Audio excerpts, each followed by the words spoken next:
आप देख रहे हैं वीर संसार।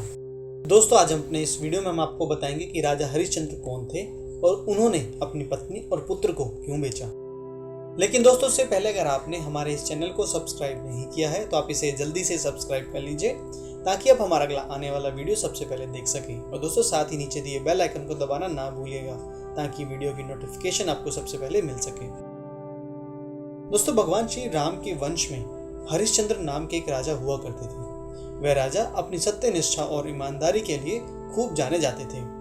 एक बार की बात है जब देवताओं ने राजा हरिश्चंद्र की परीक्षा लेने की योजना बना डाली। योजना के तहत ही राजा के स्वप्न में देखा कि ऋषि विश्वामित्र को उन्होंने अपना सारा राजपाट दान कर दिया है। वहीं अगले दिन राजा हरिश्चंद्र विश्वामित्र को अपना समस्त राजपाट सौंप कर जाने लग गए थे कि तभी विश्वामित्र ने राजा हरिश्चंद्र से दक्षिणा स्वरूप 500 स्वर्ण मुद्रिकाएं दान में मांग ली। वहीं राजा ने उनसे कहा कि 500 क्या, आप जितनी चाहे मुद्रिकाएं ले लीजिए। बस इस पर विश्वामित्र जोर जोर से हंसने लग गए और राजा को याद दिलाया कि राजपाट के साथ राज्य का कोष भी वह दान कर चुके हैं और दान की हुई वस्तुओं को दोबारा दान नहीं किया जा सकता। आइए बात करते हैं कि राजा हरिश्चंद्र ने अपनी पत्नी और पुत्र को क्यों बेचा था। तब राजा ने अपनी जुबान की बातें रखने के लिए अपनी पत्नी और पुत्र को बेचकर स्वर्ण मुद्रिकाएं हासिल करने में जुट गए, लेकिन फिर भी वह 500 नहीं जमा कर पाए थे।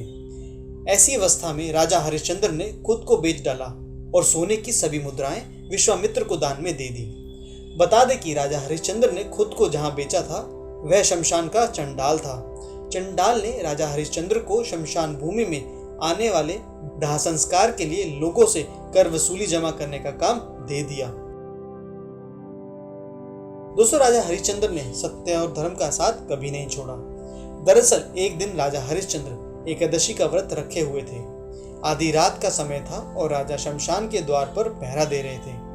बेहद अंधेरा था। इतने में ही एक वहां लाचार और निर्धन स्त्री बिलखते हुए आ पहुंची, जिसके हाथ में अपने पुत्र का शव था। राजा हरिश्चंद्र ने सत्य धर्म का पालन करते हुए उस महिला से भी, जो कि उनकी पत्नी थी, उससे भी पुत्र के दाह संस्कार के लिए कर मांगा।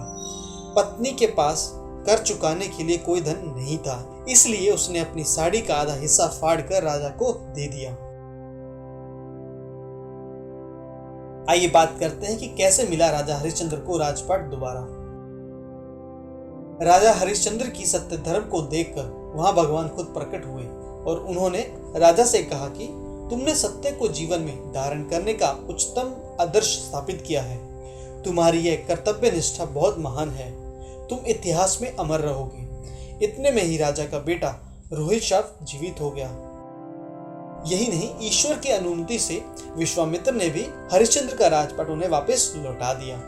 दोस्तों, आपकी जानकारी के लिए बता दें कि भाद्रपद की कृष्ण पक्ष की एकादशी को अजा एकादशी भी कहते हैं और भाद्रपद मास के कृष्ण पक्ष की एकादशी का विशेष महत्व होता है।